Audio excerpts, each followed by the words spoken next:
A minha questão é a seguinte, é que vocês não sabem nem o começo da missa de uma relação com o PT.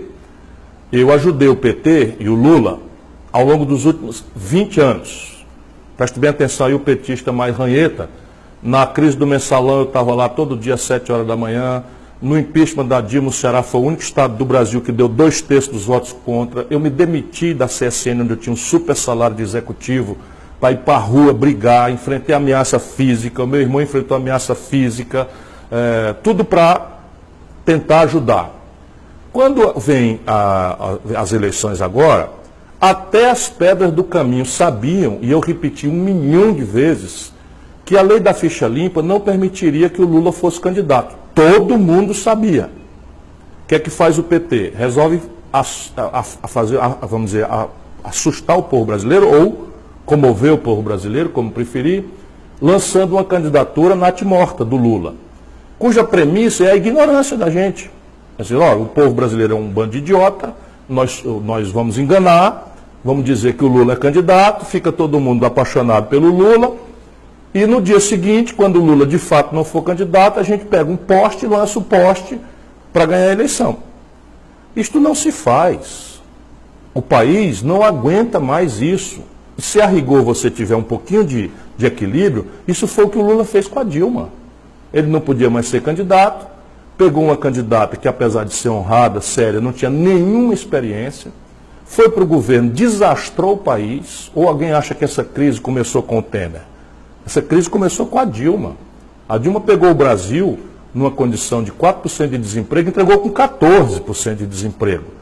O ódio das pessoas pela desvalorização do real, pelo desmantelo, foi agravado porque ela escolheu o Levi. Esse mesmo que vai trabalhar com Bolsonaro foi escolhido pela Dilma para ser ministra. Aí esquece tudo, dá no impedimento, compromete a democracia do país. Quem faz o golpe é o Renan Calheiros e o Eunício Oliveira, que são senadores que comandam o Senado brasileiro, e o seu Lula acerta com o Renan Calheiros e com o Eunício Oliveira a votação no Haddad. Por que eu sou obrigado a aceitar isso? Eu sabia que essa era uma condição perdida. Não quis atrapalhar, viajei. Anunciei que não votaria no Bolsonaro, mas não aceito mais votar nesse tipo de fato consumado do PT. Isso está ferrando com o Brasil, meu irmão. A maior força vitoriosa hoje no país não é o direitismo, não é o fascismo do Bolsonaro, é o antipetismo. Ou então que vem o PT dizer em público que 68% do eleitorado de São Paulo é fascista. Eu não aceito isso.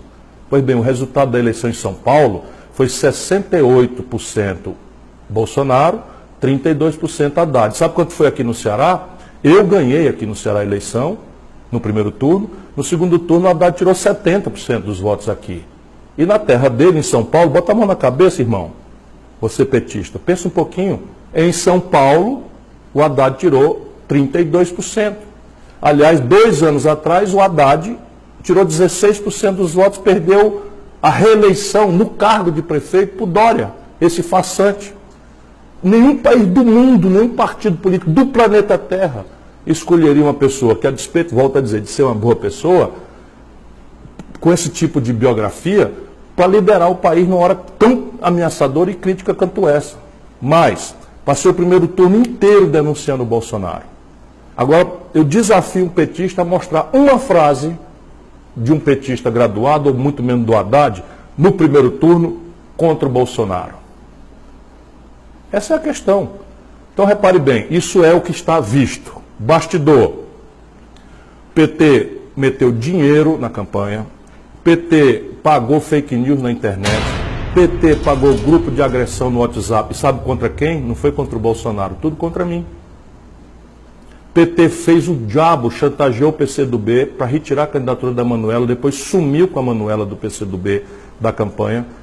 PT sacrificou o Márcio Lacerda no Minas Gerais, sacrificou a Marília Reis em Pernambuco para obter do PSB uma neutralidade. Para quê? Para não me deixar com tempo para falar. Lula se acerta com Valdemar Costa Neto, sabe esse que está preso, ou agora em prisão domiciliar? Lula acertou-se com ele para não deixar o tal fração do Centrão vir em meu apoio. Ou seja, me escolheram como adversário de forma mesquinha, miúda, inescrupulosa e antidemocrática, e depois acham que eu sou obrigado, 20 anos de luta, a repetir. De maneira que entre o fascismo e a corrupção sistemática que a cúpula do PT representa, eu optei por sair.